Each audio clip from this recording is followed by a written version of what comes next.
aqui em relação a ácido, base, óxido e sal. Em resumo, os ácidos, frequentemente ionizam, e a base, elas dissociam, exceto amônio. Então, sempre quando for perguntar se uma fórmula ela é ionização ou dissociação, se for um ácido, é ionização, e se for uma base, é dissociação, exceto se for uma amônia na base. Aí o ácido ele libera hidrogênio e a base ela contém a hidroxila, o H. O ácido ele inicia com H, porque ele libera o H, HCl, H2SO4, e a escala dele, quanto mais próximo a zero ele é forte, e quanto mais próximo a 1, ele é fraco.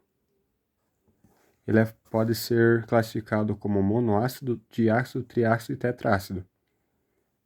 No caso aqui, HCl, ele é um monoácido, contém só um hidrogênio. H2SO4, ele é um diácido, porque ele possui 2 hidrogênios na fórmula. Aí a questão da nomenclatura. Quando ele finaliza com ato, ito, ele pega e muda a terminação. Na hora de você nomear o ácido, ele vai terminar com ico, hídrico e oso. O hídrico geralmente é quando o composto ele não possui oxigênio.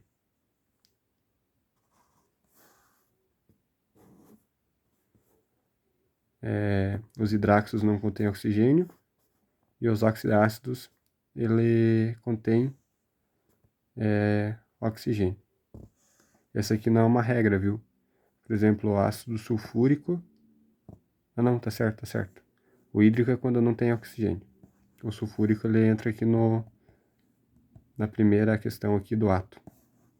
Então, o hidráxido, quando não contém oxigênio, ele é forte. No caso do ácido clorídrico, ácido brômico e o dídrico. E aqui no moderado é o HF e o fraco são os demais. Óxido-ácidos são os que contêm oxigênio. Quando x é igual a 2 ou igual a 3, ele é forte. Quando x é igual a 1, ele é moderado. E quando x é igual a 0, ele é fraco. Como saber o valor desses x? É só fazer o oxigênio menos o hidrogênio. Vamos supor aqui no ácido sulfúrico, ó, tenho 4 oxigênios e 2 hidrogênios. Então, 4 menos 2 é igual a 2. Então, ele é um ácido forte. Outro exemplo aqui, ó, HClO4. Eu tenho 4 oxigênios e 1 hidrogênio. 4 menos 1, 3. Então, ele é forte. Ele é um oxiácido porque ele possui oxigênio na fórmula. Quando for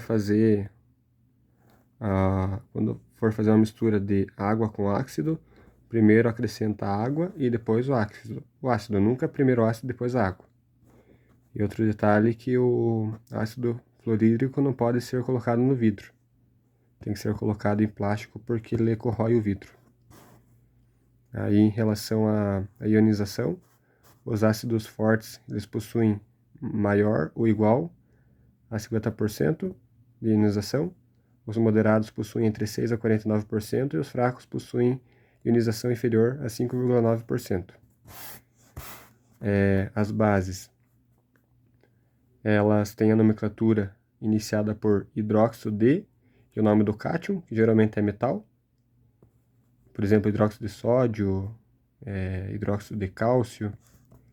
As bases fortes elas estão na família 1A e as fracas estão na família 2A, nas demais da tabela periódica. A solubilidade. Os elementos da família 1A têm mais solubilidade e as da família 2A possuem menos solubilidade, exceto esses dois elementos. E as demais não possuem ou praticamente não possuem solubilidade. Daí elas são classificadas como monobase, dibase, tribase e tetrabase, em relação ao número de hidroxila, perdão. Aqui é uma hidroxila, 2 hidroxila, 3 hidroxila, 4 hidroxila. Daí para você encontrar o pH, é só fazer menos log do número de hidrogênios ou do número de hidroxilas. Aqui um exemplo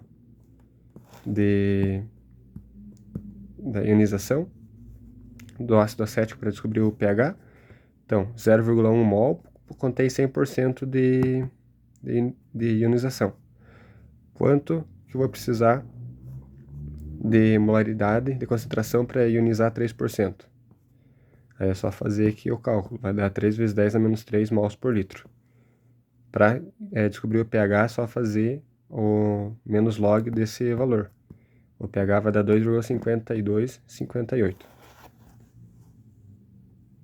Dos sais, os solúveis são fortes e os insolúveis são fracos. A nomenclatura de sal normal é o nome do ânion de cátion, por exemplo, nitrato de potássio. Os hidrógenos são os sais que contêm hidrogênio. No caso, a nomenclatura fica mono, di ou tri, dependendo da quantidade de hidrogênio, hidrógeno, o nome do ânion e o nome do cátion, como ocorre aqui. E os hidroxissais são os que possuem hidroxila.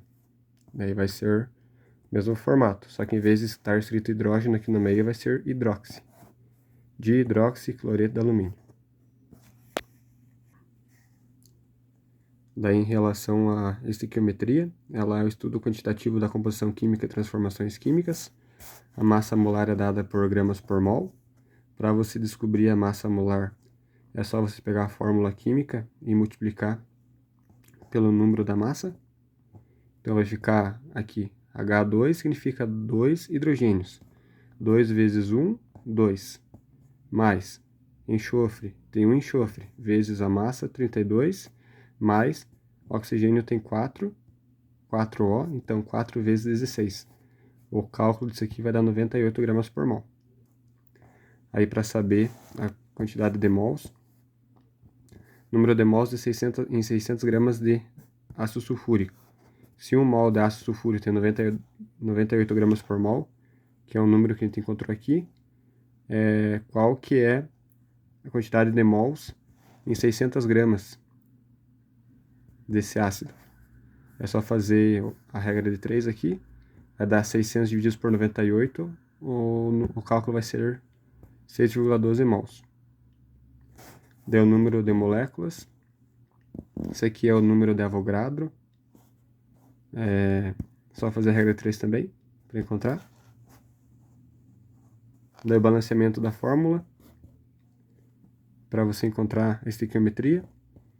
Por exemplo, se der uma equação lá, H2 mais O2 é igual a H2O. Você vai ter que balancear essa fórmula. Primeiro você vai fazer o balanceamento do oxigênio. O lado dos reagentes tem 2 oxigênios e o lado dos produtos tem somente 1. Então você vai ter que multiplicar a molécula por 2 para ficar 2 oxigênios aqui e 2 oxigênios aqui. Porém, no momento que você pegou e aumentou o número de oxigênios, ele multiplicou o hidrogênio também por 2. Então 2 vezes 2 é igual a 4. Aqui tinha só 2. Coloquei mais um 2 aqui, ficou 2 hidrogênios vezes 2, 4. E aqui 2 vezes 2, 4. Foi balanceada a fórmula. Agora a gente vai fazer o cálculo dessa fórmula aqui. 2 vezes. Por que 2 vezes? Porque aqui no balanceamento ficou 2 mols. 2 vezes 2 gramas por mol, mais 2 vezes 6 gramas por mol. Porque o número de massa do oxigênio é 16. Vezes 2 é igual a 32 gramas por mol. Por que vezes 2 oxigênios? Porque aqui do lado do oxigênio tem um 2. E aqui, ó, 2 hidrogênios vezes 2, 4. 4 gramas por mol. Essa soma vai dar 36 gramas por mol. Aí a massa molar vai ser igual a 2 mais 16, igual a 18 gramas por mol. Aqui esse resultado. No caso, os reagentes limitantes e excesso. Vai fazer a mesma questão da balanceamento de fórmula. Aí depois você vai fazer a massa molar deles e você vai verificar com o dado do problema se ele está excessivo ou limitante. No caso aqui, ó, no problema deu que o ácido clorídrico contém 5,22 gramas de ácido clorídrico, reagindo com 3,25 gramas desse composto aqui. Você vai ter que fazer uma regra de 3 para saber se ele é limitante ou não. Pelo que ele deu ali, ele deu 8,86 gramas desse composto. Mas ele deveria, esse aqui que ele deveria dar. Só que no problema ele deu só 3,25. Então significa que essa quantidade não é o suficiente, não chegou nesse número aqui. Se eu tivesse dado mais do que esse número, seria excessivo. Como esse número de 3,25 deu menos do que esse valor tabelado, então ele é limitante. Essa aqui é uma fórmula que eu utilizo para cálculo de concentração. M é igual a concentração, unidade de mols por litro, igual a ms, que é a massa, unidade de gramas, divididos pela massa molar, que é gramas por mol, vezes o volume, que é dado em litros. Aqui é do equilíbrio químico. O equilíbrio químico vai ser velocidade igual quando o movimento for constante. Aqui só um exemplo de como fazer o cálculo. Se ele for igual a 1, ele está em equilíbrio químico.